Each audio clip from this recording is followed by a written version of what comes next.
ছোটোবেলায় তো এত কিছু দায়িত্ব থাকে না। ছোটোবেলায় আমরা আমার বাড়ির সামনেই পুজো হতো, তো সেই পুজোতে আমরা তাড়াতাড়ি করে যা নতুন জামা কাপড় হতো পরে আমরা ভলেন্টারি করতে চলে যেতাম। হ্যাঁ, তো এটাতেই সব থেকে মজা লাগতো।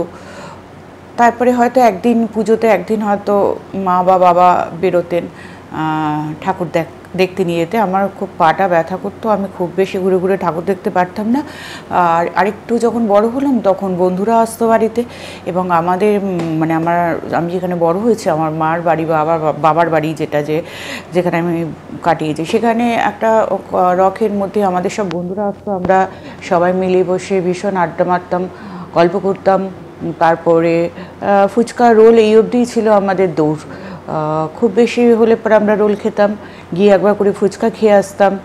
এটাতেই মজা, এর থেকে বেশি কিছু আমাদের প্রয়োজনও হতো না, লাগতোও না। কিন্তু এখন চেঞ্জ হয়ে গেছে অনেক কিছু। হ্যাঁ, কিন্তু আমি ওই জায়গাটাতে আসবো যে ধরুন ঠাকুর দেখা কখনো যেখান থেকে বড় হওয়া তার থেকে কতটা দূরে স্বাধীনতা ছিল বাড়ির থেকে, যে এত দূর ঠাকুর দেখতে। হ্যাঁ, সে মার ভীষণ রেস্ট্রিকশন ছিল। আমরা 2 বোন ছিলাম, তো ওই বাঙালি সংঘ অবধি একা একা গিয়ে দেখে এসো। ওখানেই ফুচকা টুচকা ওরা সব বসতো, আমাদের বাড়ির সামনেটায় বুঝতে পারতাম, একটা গলির মধ্যে। তো ওদের ওখানে গিয়ে ওই অবধি বাঙালির সঙ্গে যেতাম, ফুচকা খেতাম, মা টাকা দিত, আবার বাড়িতে এসে রকেতেই বসতাম। এবং রাত্রি 12টা 12:30 অবধি বারান্দায় বসে আমরা দেখতাম কত লোক যাচ্ছে আসছে। ওটাতে আমাদের সব থেকে বেশি ভালো লাগতো। এবং তখন পুজো আলাদা ছিল। পুজোয় নতুন গান বাজবে, মণ্ডপগুলোতে নতুন কি গান হচ্ছে, সেটা কিশোর কুমার হতে পারে, লতা মঙ্গেশকর হতে পারে, আশা ভোসলে হতে পারে, বা রুনা লায়লা হতে পারে, এরকম বহু। তো এইসব গান শোনার জন্য আমরা বসে থাকতাম, হেমন্ত, মান্না দে।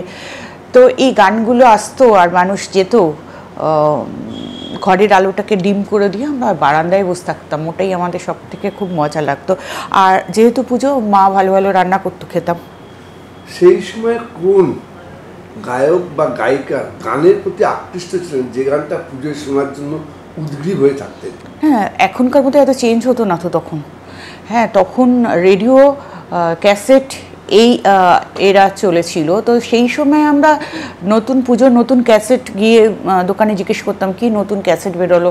তো সেগুলো মান্নাদের হতে পারতো, শ্যামল মিত্রের হতে পারতো, হেমন্তর হতে পারতো, এরকম। আমরা যে গানগুলো শুনে বড় হয়েছি, এখনও বিভিন্ন রিয়ালিটি শোতে সেই গানগুলোই হয়। নতুন গানও তৈরি হচ্ছে, নতুন গানও ভালো হচ্ছে, কিন্তু সেগুলো সাহিত্য যেন কোথায় কমে গেছে আমি জানি না। এত প্রচার বা এত মিডিয়া বা এত কিছুর জন্য হয়তো কমে গেছে। কিন্তু আগে পুজোর যে অ্যালবামটা, সেই অ্যালবামটা 1 বছর ধরে চলতো এবং মানুষের মনে গানগুলো একদম প্রবেশ করে যেত। এখনও অনেকেই গাইছেন, অনেক ভালো ভালো গান তৈরি হচ্ছে। টেকনোলজি তখন এত সাপোর্ট দিত না, কিন্তু এখন অনেক টেকনোলজি সাপোর্ট দিচ্ছে, ভালো ভালো গান তৈরি হচ্ছে, ভালো গাইছেন। কিন্তু তখনকার ব্যাপারটা একটু আলাদা, কারণ এত শিল্পী ছিল না। এবং যেগুলো পুজোর গান আগে থাকতেই আমরা এতে শুনতাম, আকাশবাণীতে আমরা শুনতে পেতাম, এবং আমরা অবাক হয়ে যেতাম যে এগুলো আবার মণ্ডপে আমরা শুনবো। কিন্তু কখনো এখন কি সেই আগের আকর্ষণ রয়েছে গান শোনার দিক থেকে? একদম। আমি ভালোবাসি গান শুনতে, আমি পছন্দ করি গান। সেই সময় কিছু খাবার ছিল, তা আজকে পরিবর্তনে এখন আরও নতুনত্বের স্বাদ, সেইটাই বেস্ট ছিল না এখন? জানি না, অষ্টমীর দিন তো আমাদের লুচি হতো, সেদিনকে তো ভাত খাওয়া ছিল না। হ্যাঁ, তো লুচির সঙ্গে অনেক ধরনের আলুর দম, ঘুগনি এসব হবেই। তো আমাদের কাছে ওই অষ্টমীটা খুব প্রিয় ছিল। আর বিজয়ের দিনে মা এবং আমরা সবাই হেল্প করতাম। সেই ঘুগনি হতো, তারপরে কুচো নিমকি হতো, তারপরে চন্দ্রপুলি হতো, এই সমস্ত নানান ধরনের জিভে গজা, এই সমস্ত মিষ্টি আমরা বাড়িতে তৈরি করতাম। তারপরে যেই ঠাকুর বিসর্জন যেত, আমরা পাড়াতে জেঠিমা, কাকুরা, কাকিমারা সবাই, সেই সময় একটা খুব সুন্দর বন্ডিং ছিল। আমরা যেতাম, পুজো বিসর্জনে গেল, ছেলেরা গেল হয়তো পুজোর ঠাকুরের সঙ্গে, আমরা গিয়ে প্রণাম করতাম। ওদের বাড়ির যে মিষ্টি হতো সেগুলো আমাদের বাড়িতে পাঠিয়ে দিত। এরকম করে আমরা বিজয়াটা খুব সুন্দর করে করতাম। কিন্তু এখন যেমন বিভিন্ন রকম মোমো সঙ্গে চালের ভ্যারাইটিস আইটেম, আগে কিন্তু মায়ের হাতে রান্নাতেই পুজো কাটতো মোটামুটি। তখন এত দোকান টোকান ছিল না, আর আমরা এইসবেতেই ভালো থাকতাম, মানে খুশি থাকতাম।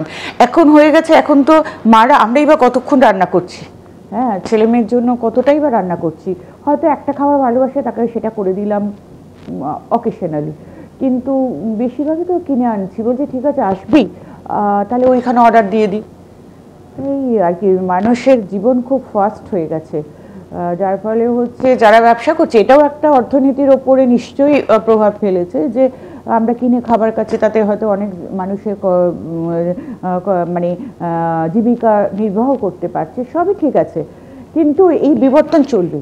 কিন্তু আরেকটা বিষয়, ছোটবেলায় যখন দশমী চলে আসতো, বিসর্জনের বাজনা, মনটা ভারাক্রান্ত, কোথাও যেন একটা বিষাদের ছায়া, হ্যাঁ আজও কি সেটা বহন করে?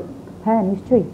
আগে আমরা গিয়ে যেই ঠাকুরটা ঘুরিয়ে দিচ্ছে, মাইকে অ্যানাউন্স হতো আমাদের গিয়ে নমস্কার করতে হবে, বইটা ঠাকুরের পায়ে ছুঁয়ে আনতে হবে, সেখান থেকে নির্মাল্য নিতে হবে। বাবা বলতে ছোটোবেলায় সকালবেলায় গিয়ে দশমীর দিন আমরা নির্মাল্য নিতাম ঠাকুরমশাইয়ের কাছ থেকে। তারপরে আমরা 3টে সাড়ে 3টে বাজলে পরেই আমরা গিয়ে ঠাকুর নমস্কার করতাম। সেই মই দিয়ে উঠে কোথায় মা দুর্গার পা আছে, কখনো হয়তো অসুরের পা খুঁজে পেয়েছি, মা দুর্গার পা খুঁজে পাচ্ছি না, সেই সবও হয়েছে, এরকম হয়েছে অনেক, কিন্তু অন্যরকম, একদমই অন্যরকম, এখনকার সঙ্গে হাইটেক যুগের সঙ্গে একেবারেই বেমানান। একদম শেষের দিকে এসেছি, পুজোর 4টে দিন কিভাবে আপনি কাটাবেন এবারে দেখুন, আমাদের তো যেহেতু আমরা জনপ্রতিনিধি, আমাদের বিভিন্ন জায়গায় যেতে হয়, বিভিন্ন পুজো কমিটিগুলো থাকে, বিভিন্ন জায়গায় আমরা ঘুরে ঘুরেই দেখি কখন পুজো কেটে গেছে, বস্ত্র বিতরণ থাকে, বিভিন্ন অনুষ্ঠান থাকে, এই করতে করতে আর আলাদা করে মানে এটা কাজের মধ্যেই পড়ে গেছে। পুজো বলে আর আলাদা করে সেরকম করে কিছু ফিল করার জায়গা থেকে অনেক বেশি পরিশ্রম করতে হয় পুজোর দিনগুলোতে। অনেক অনেক ধন্যবাদ দিদি আপনাকে।